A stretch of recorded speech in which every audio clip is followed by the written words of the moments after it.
कराची सिंध के वॾे वज़ीर मुराद अली शाह चयो आहे त सिंध में नून लीग जो को बि नुमाइंदो न आहे। बाख्तियार मकानी हुकूमतूं मौजूदु आहिनि। मकानी निज़ाम जो कानून में नून लीग न सिंधी हुकूमत पाण तरमीम कंदी।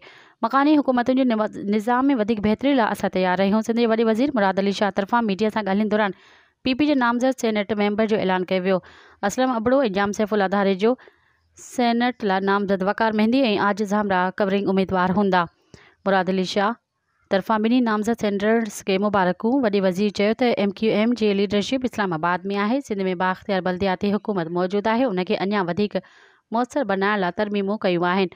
मकानी हुकूमतुनि जे निज़ाम में वधीक बहितरी लाइ बि तयारु रहियूं। मज़ीद ख़बरनि ऐं तफ़सीलात लाइ विज़िट कयो असांजी वेबसाइट www.awamiNewsHD.com ऐं ॾिसंदा रहो अवामी न्यूज़ HD।